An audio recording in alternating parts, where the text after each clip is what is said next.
이거는 여러분 교재 100페이지, 이제 부가가치세 이론의 우리 교재의 제4절이 되겠습니다. 그래서 부가가치세 이론의 이제 후반, 마무리 부분이 되겠네요. 앞 시간에서 우리가 기억하시겠죠? 지난 시간에 영세율 제도와 면세 제도까지 정리를 했습니다. 영세율 제도는 소비지구 과세 원칙을 구현하는 그런 목적이고, 완전 면세 제도에 해당이 되죠. 부가가치세가 완전히 면세되는 그런 제도가 이제 우리나라의 영세율 제도입니다. 그 면세 제도는 무엇이냐? 면세 제도는 이 부가가치세의 역진성을 제고시키는 데 목적이 있어요. 역진성이라는 것은 부가가치세가 조세제도의 그 물세이다 보니까 인적사항을 고려하지 않고 과세함으로써 조세 부담이 주어질 수가 있거든요. 그 소득이 적은 사람들에게. 그러니까 우리가 조세 정책이라는 것은 그 소득의 재분배적인 그런 의도와 목적이 많이 있는 거거든요. 그래서 소득이 많은 쪽에서 세금을 걷어가지고 소득이 없는 쪽에다가 이렇게 공공재로 이렇게 배분을 해가지고 모두가 행복한 그런 국가 운영이 되고 사회가 유지될 수 있도록 그렇게 하는데 조세의 목적이 있는 건데, 이 부가가치세는 이제 그런 과세를 하기가 좀 어렵단 말이에요. 거래과세이다 보니. 그래서 이제 그러면은 기초생활 필수품이라든가 기초생활 용역 서비스 교육이라든가 이런 부분에 대해서는 아예 누구에게나 부가가치세 부담을 주지 말자라는 것인데, 그 의도가 뭐냐면은 바로 이 부가가치세가 가지고 있는 그 조세의 역진성, 부가가치세의 역진성을 다소라도 해소하고자 그런 면세 제도를 두고 있다, 이렇게 보시면 됩니다. 그래서 면세품을 보게 되면은요, 다 그런 기초 생활 필수품들이에요. 네. 그리고 이제 기본적인 문화 또는 교육 이런 활동에 관한 것들, 그런 것이 이제 면세에 해당이 됩니다. 그래서 누구나 이제 거기에 대해서는 10% 과세를 하지 않고 있죠. 그 물품을 또는 그 서비스를 소비하는 데 대해서는. 자, 이것이 이제 우리나라의 부가가치세 영세율 제도의 목적과 면세 제도의 목적을 여러분이 잘 알고 계시고, 그 대상도 여러분이 공부를 했다, 이 말이죠. 물론 면세제도 지난 시간에 정리할 때 우리 교과서에 정리된 게 전부는 아니에요. 예, 전부는 아니지만 주로 이제 시험에서 언급되고 있는 항목은 거의 다 포함되어 있습니다. 네, 그 정도를 여러분이 알고 계시면 되고요. 자, 이제는 이제 부가가치세 세금 계산으로 넘어가겠어요. 세금 계산. 세금 계산은 아주 간단합니다. 부가가치세는 단일 세율이기 때문에 그냥 세율이 10%예요. 근데 우리가 세금을 계산하려면은 세율도 물론 알아야 되지만 세율에다가 뭔가를 곱하기 해야 세금이 나오잖아요. 바로 그 과세표준입니다. 그래서 우리가 이 과세표준이라는 용어는요, 부가가치세에서만 사용하는 용어가 아니고 모든 세목에서 과세표준이라는 용어가 다 쓰이고 있어요. 여러분이 무슨 에, 토지나 건물을 사가지고 취득세를 만약에 낸다면, 그런 취득세에서도 만약에 취득세율이 1%다. 그러면 과세표준이 얼마냐? 과세표준을 먼저 결정해야 됩니다. 과세표준. 부가가치세도 마찬가지. 과세를 하려면은 과세표준이 결정이 돼야 됩니다. 상속세, 증여세, 재산세, 자동차세, 모든 세금이 그렇습니다. 그래서 여러분이 모든 세금 계산은 나중에 그 세금 계산서 그 작성 앞에 신고서를 보면은 해가지고 중간에 이제 세금을 계산하기 직전에 과세표준 이렇게 나와요. 과세표준은 대개 어떤 총 수익금액에서 필요 경비들 여러 가지 공제사항들을 쫙쫙쫙쫙 공제하고, 이제 여기에 대해서는 과세한다 해가지고 세율을 곱하기 직전의 금액이 과세표준입니다. 자, 다른 세금에서는 그렇게 좀 과세표준의 계산 절차도 좀 나름대로 좀 복잡한 것도 있어요. 소득세 관련된 것들은. 하지만 이 소비세인 부가가치세의 과세표준은 뭐냐? 아주 간단합니다. 자, 그러면 여기 과세표준의 정의, 제가 지금 설명드린 게 과세표준에 대한 정의를 설명드린 건데 한번 읽어보고 부가가치세의 과세표준은 무엇인지 알아보도록 하겠습니다.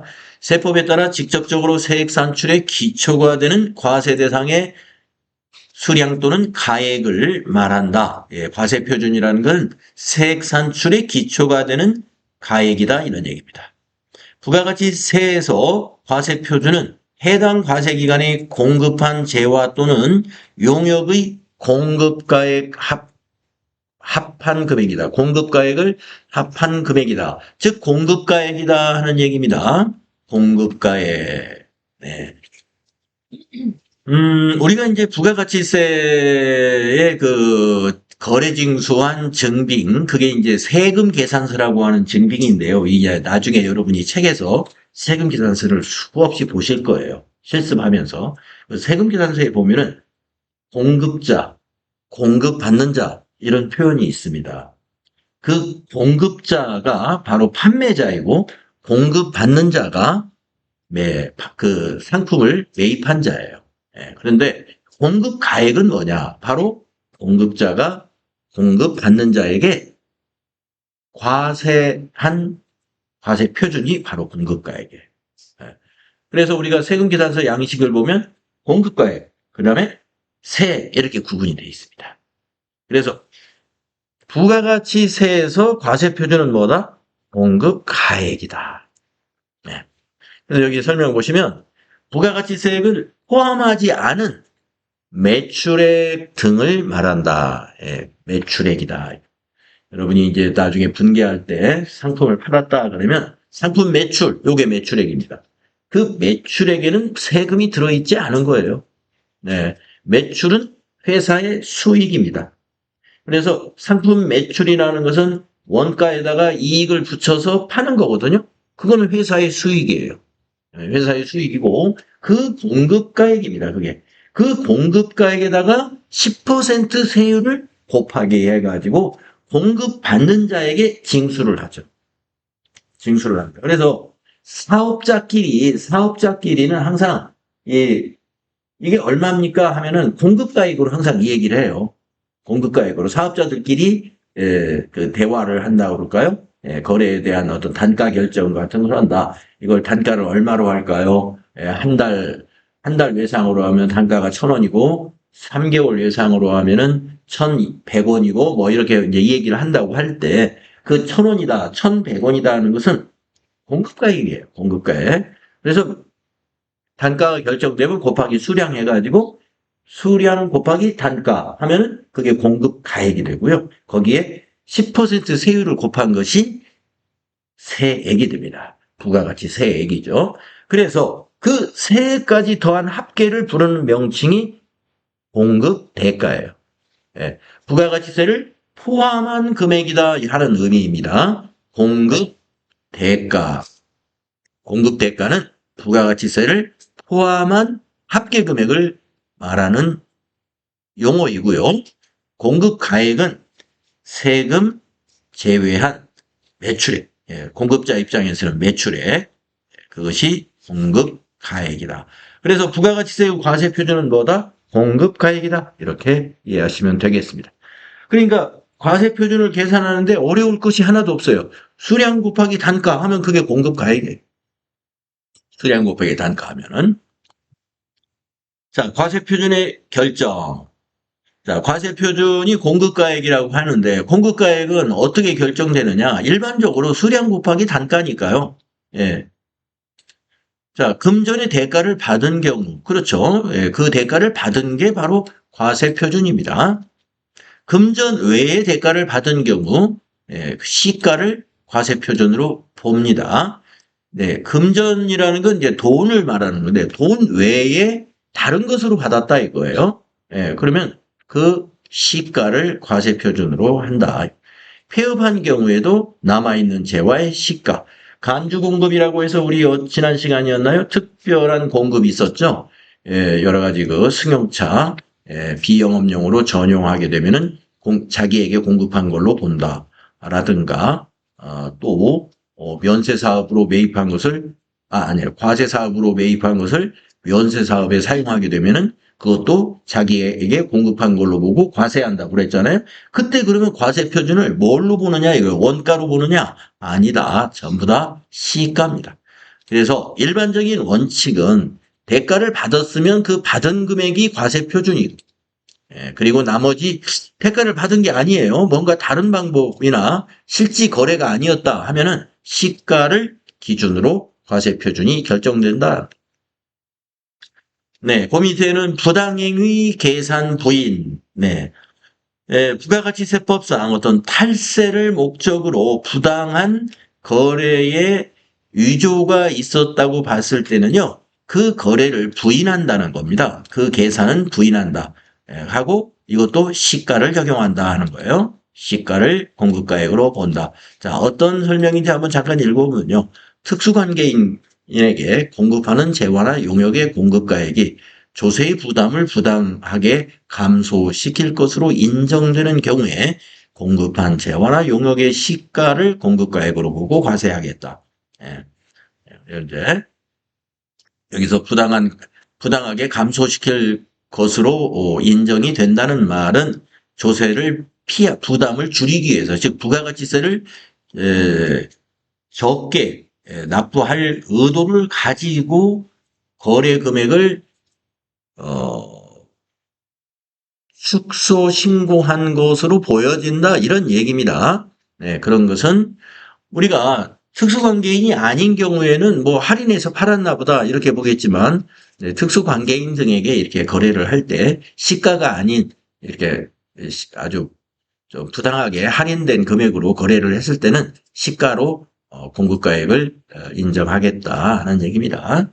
이거는 이제 세무조사나 이런 걸 통해서 이런 것이 있는 것이지 일상적으로 있는 건 아니에요. 네, 거래 유형별로 과세 표준을 또 알아보겠습니다. 외상이나 할부 판매는 총가액입니다. 외상이나 할부 판매는 총가액이고, 지난 시간에 공급 시기에서 나왔던 얘기인데 장기 할부 판매, 이거는 총가액이 아니라 완성도 기준이라든가 이런 것들, 계속적으로 재화나 용역을 공급하는 전기나 가스 같은 거 다 같은 것인데요. 계약에 따라 받기로 한 대가 각 부분을 과세 표준으로 한다. 우리가 공급 시기에서는 대가의 각 부분을 받기로 한 때라고 하죠. 이 부분을. 그거하고 비슷하게 여러분이 이해하시면 되겠습니다. 자, 그리고 과세 표준이 둘 이상의 과세 기간에 걸쳐 용역을 공급했을 때, 그러니까 과세 기간이 1기와 2기가 있지 않습니까? 1기가 1월부터 6월이고 2기가 7월부터 9월인데, 우리가 용역을 공급한다는 건 용역은 서비스이기 때문에 우리가 용역 공급을 시작을 해서 끝나는 시점에 과세 기간이 걸쳐 있다 이거예요.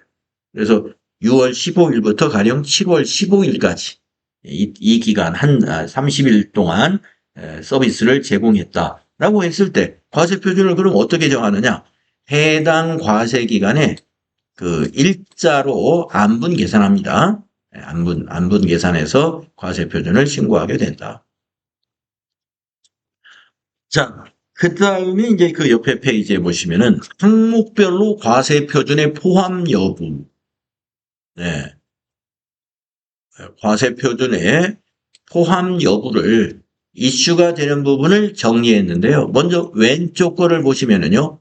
포함해야 하는 경우입니다. 포함해야 한다, 이거는. 네. 자칫하면 포함 아니라고 생각할 수가 있는데 이거는 포함이다 하는 거니까요. 장기 할부나 이런 할부 판매할 때 현금 판매보다 가격이 조금 비싸지잖아요. 그러면 그 비싼 부분을 우리는 뭐라고 하냐면 이자 상당액이라고 볼 수가 있습니다. 이자 상당액. 그러니까 할부 판매에 대한 이자 상당액이다. 이 말이 무슨 말이냐면은 어떤 재화인데 컴퓨터를 한번 예를 들어 본다면은 컴퓨터라고 한다면 컴퓨터가 현금가로 팔면 100만 원인데 이제 그 6개월 할부로 사겠다고 한단 말이에요. 6개월 할부 하면은 이제 무이자 할부도 물론 있습니다만은 우리는 무이자는 안 되고 6개월 할부의 경우에는 110만 원입니다. 이렇게 10만 원을 이자를 더 받는다는 거예요. 그러면 공급가액이 100만 원이라고 해야 되느냐? 110만 원을 해야 되느냐 이거예요. 당연히 110만 원을 해야 됩니다. 그래서 부가가치세도 11만 원이 매출세액이 되는 거예요. 예, 그 이야기입니다. 할부 판매할 때 이자가 포함된 상당액. 네. 그 말은 아까 제가 예를 들은 대로 현금 판매는 100만 원이고 할부 판매는 110이다.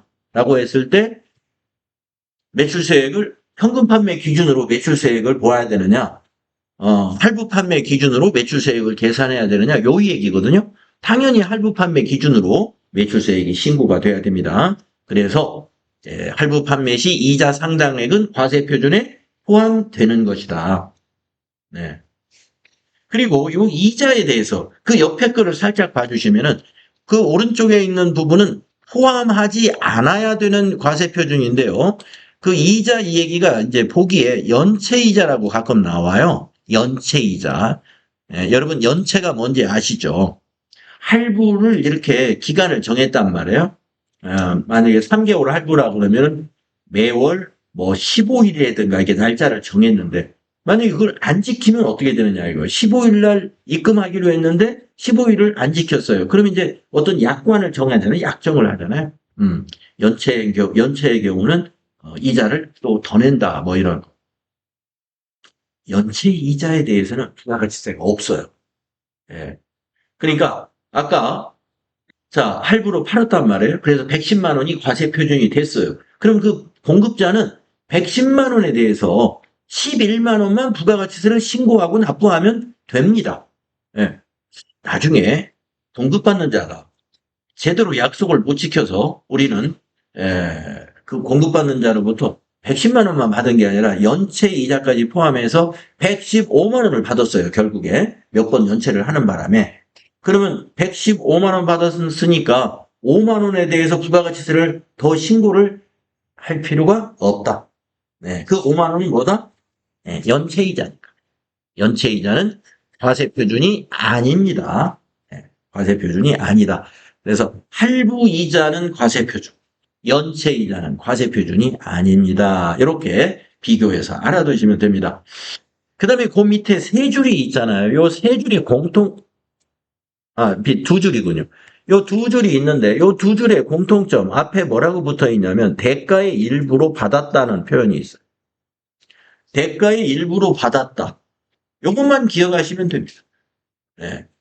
여러분 이제 시험 문제 이론 문제에서 요건 지금 이론에 대비한 그 정리거든요. 예, 이론에 대비한 정리예요. 자, 대가의 일부로 받았다라고 하면은 무조건 그거 과세 표준입니다.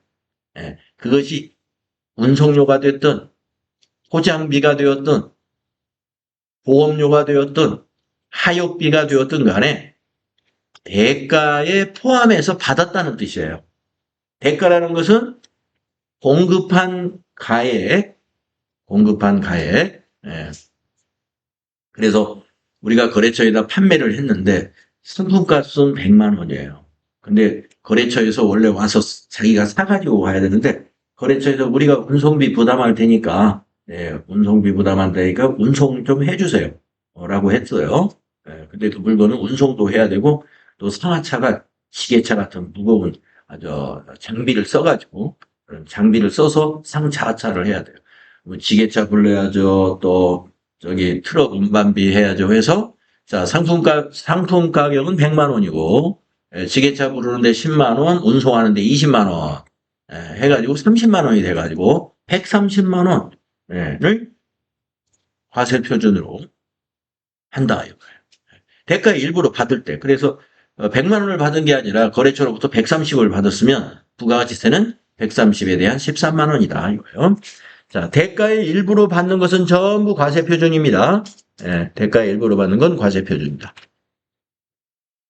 자, 그 다음에 요 세 번째 줄은 우리 이 부가가치세는 소비세이잖아요. 소비세인데 세금이 이렇게 다층 구조가 될 수가 있어요.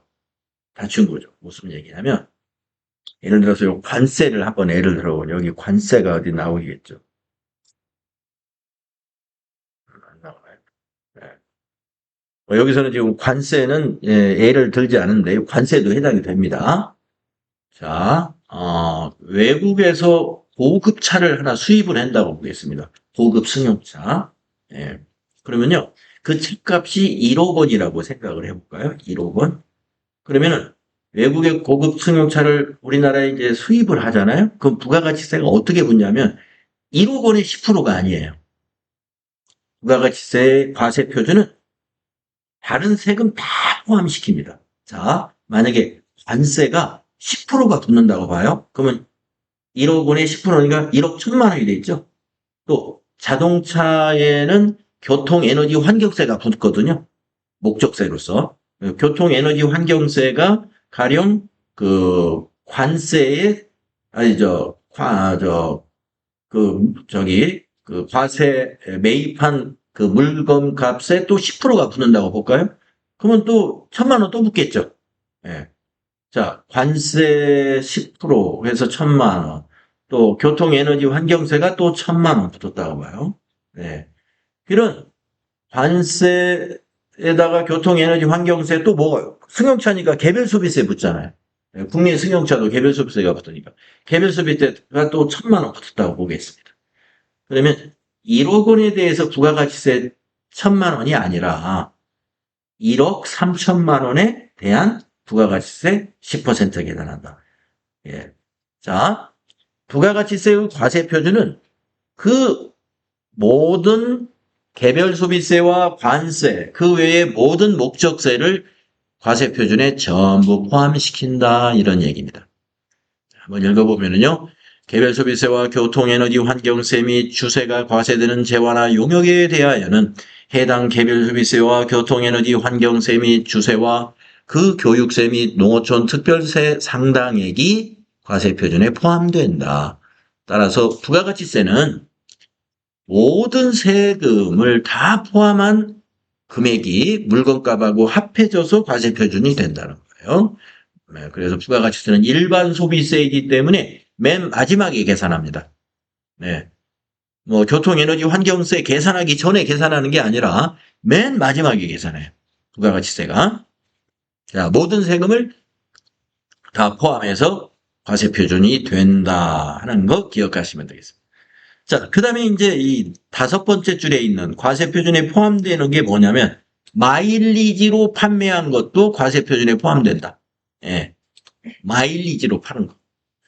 우리가 이제 그 고객들을 유치하기 위해서 마일리지를 이렇게 주잖아요. 네, 마일리지 줘서 이제 만약에 이번에 5만 원짜리 물건을 고객이 사면서 마일리지 자기가 뭐 하는 거 10,000원은 마일리지로 결제하고 계좌이체는 4만 원만 했어요.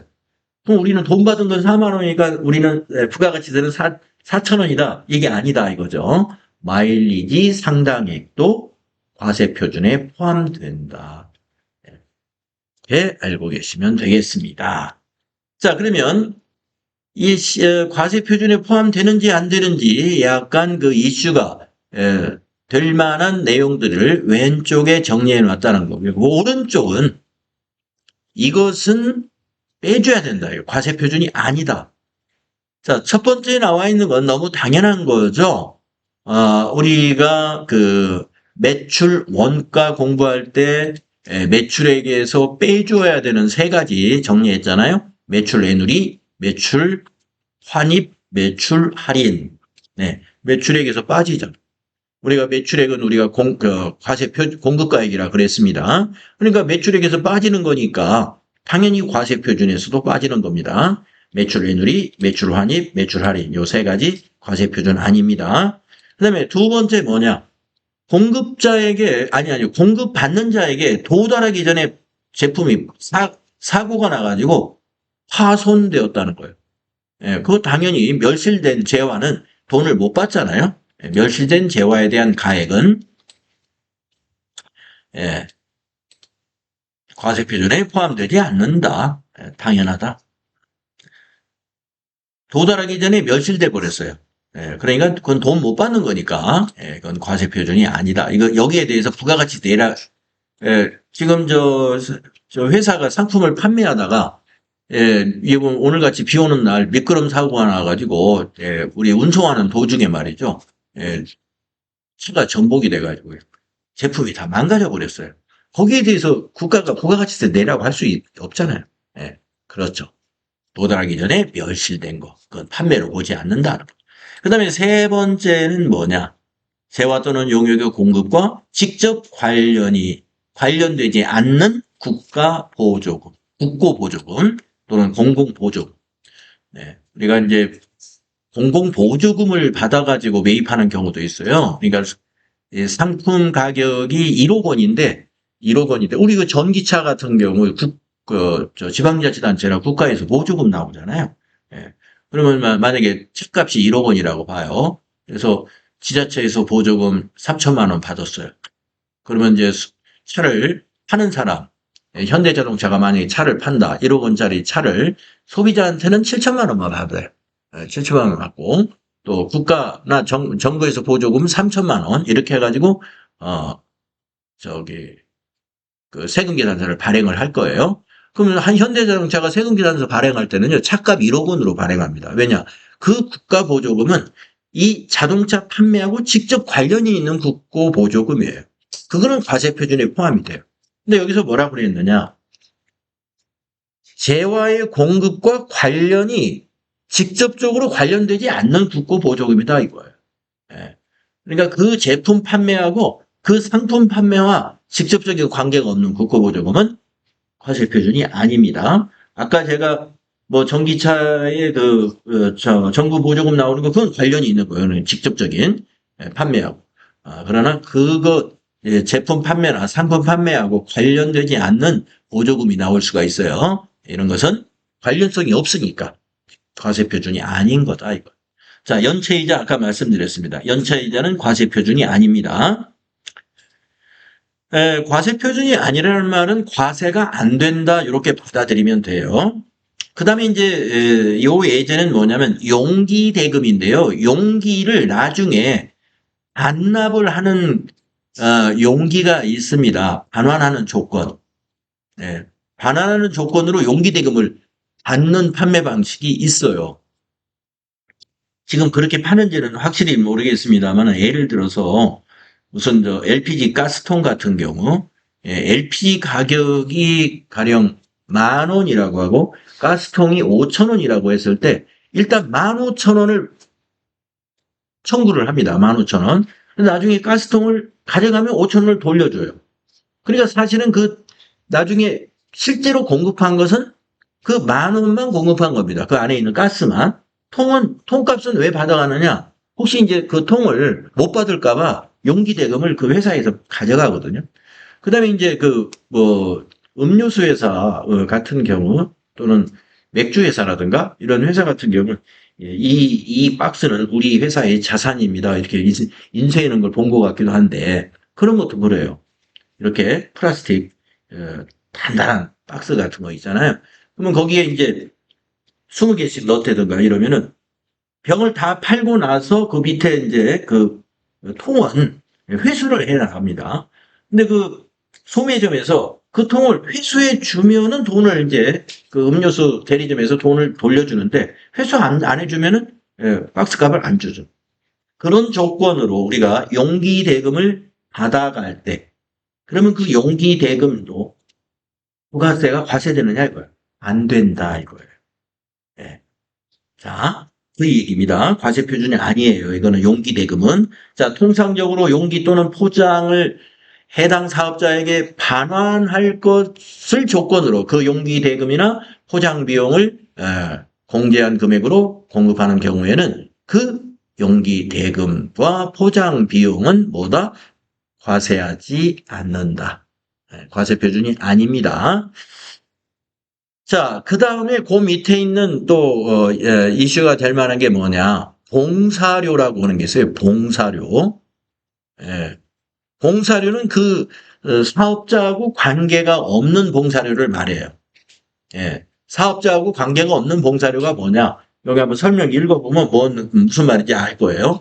음식, 숙박 용역이나 개인 서비스 용역을 공급하고 그 대가와 함께 받는 종업원의 봉사료를 세금계산서나 영수증, 신용카드, 매출전표 등의 그 대가와 구분하여 적은 경우. 구분하여 적혀야 돼요. 그러니까 봉사료가 따로 표시돼 있어야 된다 이 말이죠. 예. 구분하여 적은 경우로서 봉사료를 해당 종업원에게 지급한 사실이 확인될 때 그 봉사료는 과세하지 않는다. 예. 과세 표준이 아닙니다. 그래서 이제 호텔 같은 데나 이런 데는 아예 영수증이 그렇게 다 돼 있어요. 양식이.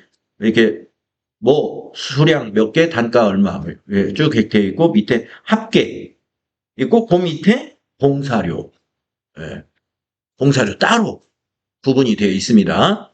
그러나 이제 동네에서 이렇게 생맥주라든가 뭐 병맥주라든가 이렇게 자그만하게 파는 이러한 그 서비스 술집 같은 데서는 그런 양식이 별로 없죠. 예. 그냥 손님들이 맥주 10병 마시고 카드 내면 신용카드로 결제해 준단 말이에요. 근데 만약에 그런 데에서 술값을 받고 거기에도 봉사자가 있어가지고 이제 팁이라고 주는 거 있잖아요. 그런 것이 만약에 있다라고 하면은 그 사장님들은 이걸 잘 관리를 해야 됩니다.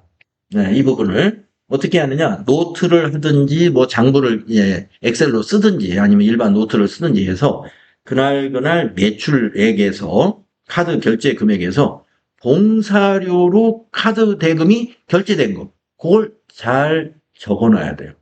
무슨 농협카드 얼마에 이번에 홍길순이한테 봉사료 2만 원 이런 식으로 써가지고 거기 서명을 다 받아놔야 됩니다. 그건 왜 그러느냐? 그래야 그 사업자가 부가가치세를 조금 내는 거예요. 왜냐하면 사업자의 매출액이 아닌 종업원의 봉사료가 그 매출액에 들어가 있잖아요. 그럼 부가가치세가 많이 부담이 됐죠. 술값은 한 절반밖에 안 되고 봉사료가 절반이다 그러면 세금 절반을 피해갈 수 있는 방법이에요. 이런 거. 지급한 사실을 확인할 수가 있어야 된다. 그래서 다 서명을 받아놓는다 이런 얘기입니다. 그 다음에 이 마지막에 있는 그 부가세가 아닌 게 뭐냐면은 임대사업자와 그 임차인의 관계입니다. 임차인이 부담해야 할 보험료, 수도요금, 공공요금 이런 것을 별도로 구분 징수하여 납입 대행하는 경우가 있어요. 수도요금 같은 경우는 뭐 대부분 아마 그럴 겁니다. 네. 그러니까 지금 이제 우리가 지금 공부하고 있는 이 건물이 지금 세 군데 지금 사업자가 세 군데가 지금 사용을 하는 거거든요. 3층에서 학원, 2층에서는 독서실, 1층에서 은행. 근데 수도 계량기는 하나만 있어요. 수도 계량기는. 그러면 이제 1층에서 직원분이 안부 계산을 합니다. 수도 요금이 이제 청구가 돼서 들어오잖아요. 들어오면 학원은 얼마, 몇 분에 몇, 또 독서실은 몇 분에 몇, 또 은행은 몇 분에 몇 이렇게 안분 계산해 가지고요. 임대료 그러니까 우리 입장에서는 임차료죠. 임차료 내는 날 그 즈음에 카톡으로 청구서가 와요. 공문 딱 해가지고 얼마다. 이번 달 수도요금은 얼마다. 그러면 저희가 임차료 입금할 때 같이 입금을 해줘요. 여기 임차료하고 그 다음에 수도요금하고. 자 그러면은 그 임대인이 지금 수도요금도 받았고 월세도 받았단 말이에요. 그래서 만약에 월세가 100만 원이고 수도요금이 10만 원이라고 해봅시다. 그러면 우리한테 세금 계산서 해줄 때 공급가액을 110만 원을 하지 않습니다. 100만 원 이렇게 10만 원은 받았지만 그거는 과세하지 않습니다. 왜 그러냐면은 그 10만 원은 수도요금이잖아요. 그 수도요금에 대해서는 납부를 대행한 거지 임대인의 수익금액이 아니에요. 그래서 이런 임차인이 부담해야 할 공공요금 같은 거를 징수를 하긴 하는데 납부 대행을 해주는 경우에 거기에 대해서 부가가치세가 과세되지는 않는 거다 이겁니다. 그래서 공공요금 납부 대행 이 부분은 과세 표준이 아니다. 이걸 기억하시면 되겠습니다. 그래서 이제 오른쪽에 그 내용을 이해하시면은, 이런 것 등의 내용을 이해하시면 여러분이, 이거는 과세가 안 되겠구나. 이해가 되실 거예요. 자, 그 밑에 또 하나 이제 시험에 가끔 언급이 되는 게 있는데, 사후에 무슨 일이 벌어졌어요. 그러면 과세 표준에서 그걸 공제해야 되느냐? 근데 공제할 수 없다. 공제하지 않는 금액 세 가지를 좀 기억을 해 주시는데요. 네. 제가 이제 그 첫자를 따가지고 장대하 이렇게 이제 외우시라고. 장대하. 첫자가. 장 하면 장려금, 대 하면 대손금, 하 하면은 하자 보증금입니다. 그러니까 이제 이 문제가 그 기출 문제를 보게 되면 이런 식으로 많이 나와요. 아래 보기 중 과세 표준에서 공제하는 것은, 공제하는 거, 아래 과세 표준에서 공제해야 하는 거 이렇게 물어봅니다. 그러면 그래놓고 보기 1 대손금. 대손금은 공제하지 말아야지. 여러분이 이렇게 생각해야 돼요. 2 장려금, 판매 장려금 이렇게 나올 거예요. 판매 장려금이든 그냥 장려금이든 같은 성격이에요. 이거 공제하면 안 돼요. 3 하자보증금. 이거 과세표준에서 공제하는 거 아닙니다. 4 아까 저기서 나왔던 매출 애누리. 이런 식으로 딱 나온단 말이에요. 그러면 여러분은 답이 매출 애누리입니다. 매출 애누리든 매출 할인이든 매출 환입이든, 이것은 공제해야 하는 거예요. 과세표준은 아니니까. 그러나 장려금이나 대손금이나 하자보증금은 과세표준에서 공제할 수 없는 금액입니다. 자, 장려금이 뭐냐면은요, 우리 회사 상품을 많이 팔아주니까, 행사를 해가지고, 이번 4월에,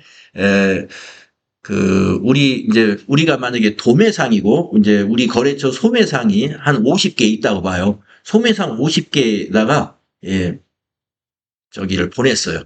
공문을 보냈습니다. 이번 4월에 행사를 했는데 1등부터 5등까지는 장려금을 쏘겠습니다. 매입액의 10% 장려금을 드립니다. 이렇게 해서 판촉을 위해서 행사를 했단 말이에요.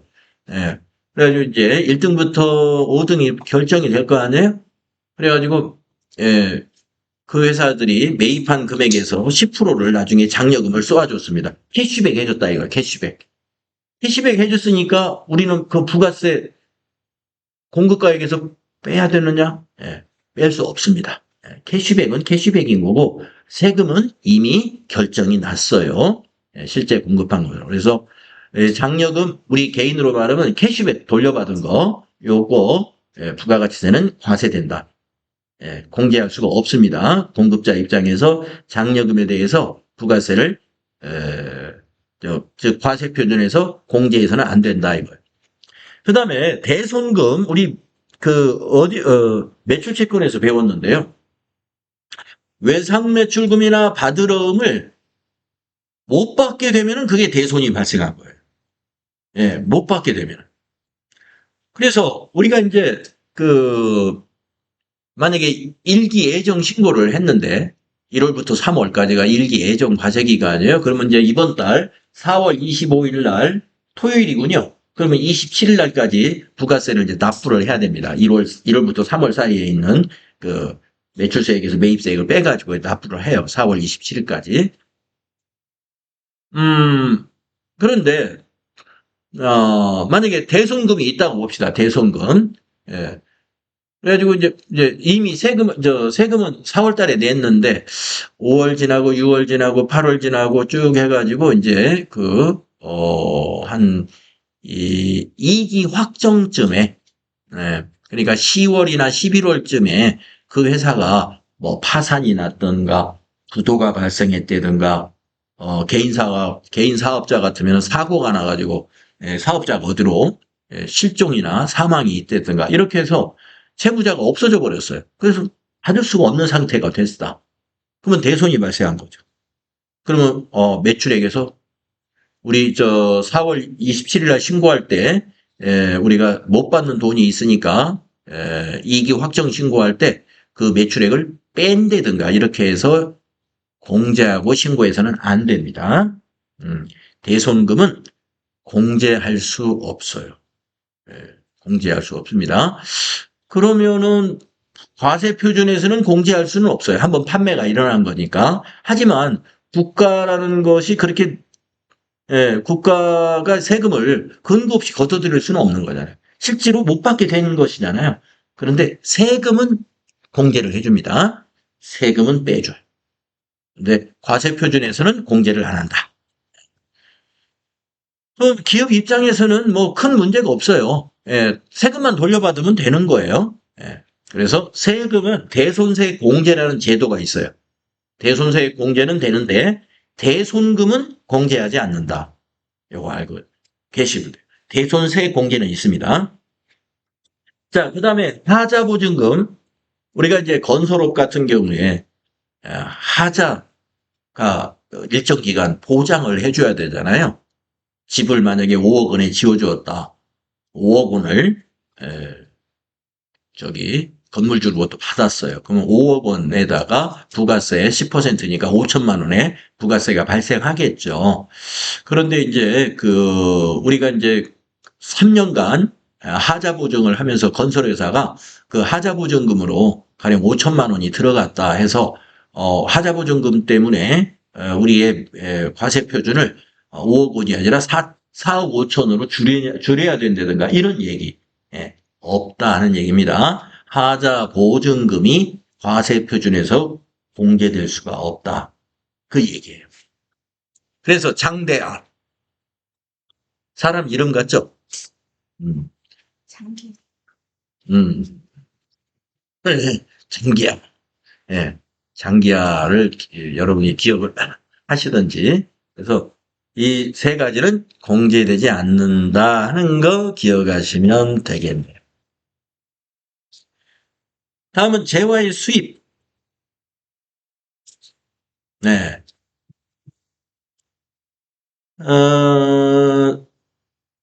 수입했을 때 과세표준, 아까 설명드린 내용입니다. 아까 과세표준 얘기할 때 요 얘기를 제가 많이 얘기했어요. 재화의 수입을 예를 들어서. 자, 재화 수입할 때 과세표준이 어떻게 되는지. 재화의 수입에 대한 부가가치세 과세표준은 그 재화에 대한 관세, 그리고 과세 가격이라는 건 그 물품 가격이에요. 물품 가격. 물품 가격과 관세군요. 그 재화에 대한 관세의 과세 가격과 관세. 그 다음에 개별 소비세, 주세, 교육세, 농어촌 특별세 및 교통에너지 환경세. 이런 것들은 우리 이제 목적 세금이라 그래가지고요. 이게 해당되는 것도 있고 해당되지 않는 것도 있어요. 당연히 주세는 술에만 해당이 되는 것입니다. 교통에너지 환경세도 해당되는 재화가 있고 해당되지 않는 재화가 있어요. 그래서 관세는 일단 수입하는 경우 기본적으로 붙을 것이고 관세 외에 개별 소비세, 주세, 교육세, 농어촌 특별세나 교통에너지 환경세가 붙는 그러한 재화라면은 이러한 세금을 합한 금액이 뭐다? 과세 표준이다. 아까 말씀드린 그 얘기입니다. 재화의 수입 시에는 그 과세 가격과 관세에다가 쭉 모든 세금을 포함한 것이다. 그 다음에 외국 통화로 대가를 받은 경우, 이거는 이제 수출했을 때의 과세 표준입니다. 위에 거는 수입이고요. 밑에 거는 여기서 재화의 수입이 아니라 외국 통화로 대가를 받았다는 것은 우리가 국내에 판매한 것이 아니라 외국에다가 팔고 달러로 돈을 받았다 이런 얘기예요. 달러로. 그러면 과세 표준을 어떻게 계산하냐 이거 달러로. 우리가 과세 표준을 세무서에 신고할 때 달러로 신고하진 않아요. 원화로 다 신고를 해야 되는데 그러려면 환율을 어느 시점에 환율을 적용하느냐 이걸 정해놔야 되잖아요. 자, 첫째 공급 시기 도래전에 원화로 환가한 경우, 그러면 환가한 금액을 과세표준으로 그대로 신고하면 됩니다. 그러면 우리가 수출할 때 공급 시기는 이미 앞에서 배웠어요. 네, 여러분 기본적으로 수출할 때는 공급 시기가 언제였는지 기억하시나요? 언제였습니까? 수출할 때.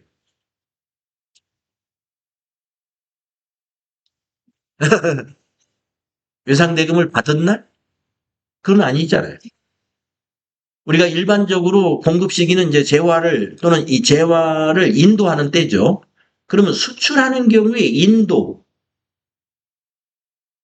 선적일을 인도 시점으로 보거든요.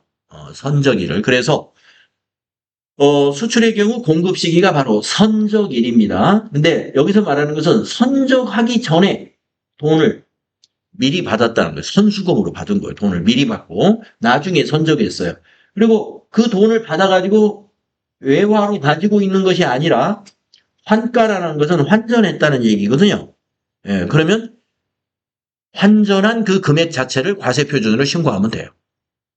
자, 그런데 그 밑에 거는 공급 시기 이후에, 그러니까 선적일 이후에 이렇게 이해하시면 돼요. 공급 시기는 선적일이다 이거예요. 그래서 선적일 이후에 외국 통화나 그 밖에 외국환 상태로 보유하고 있거나 지급받는 경우다. 자, 선적한 후에 외국 통화로 받았거나 외상 매출금을 받은 셈이에요. 아니면 선 아이고 아니면 선적하기 전에 받았는데 우리가 선적하기 전에 받았는데 외국 환 상태로 가지고 있어요. 예.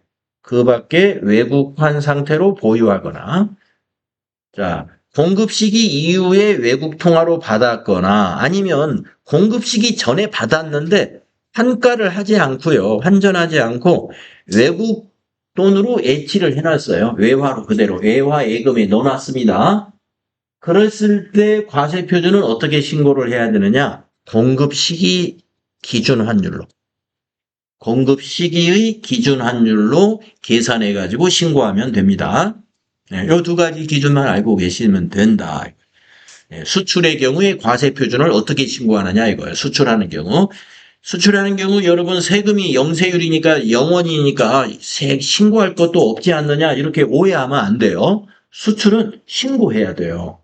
그래야 과세 표준이 신고되어야 영세율이 적용이 되고 그리고 매입세액이 공제가 되는 것이지 신고 없이 매입세액 공제를 받을 수 없잖아요. 그러니까 수출하는 사업자들은 부가가치세 전부 다 신고를 합니다. 그래 환급을 받아야 되니까 그때 공급가액을 신고를 해야 되는데 이와 같이 두 가지 기준 중에 하나를 적용해 가지고 신고를 해야 된다.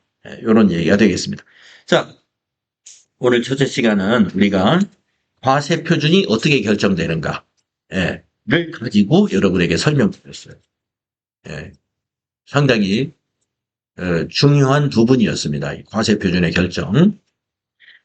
자, 좀 쉬었다가요. 여러분 다음 시간에는 매출세액의 구조에 대해서 알아보도록 하겠습니다.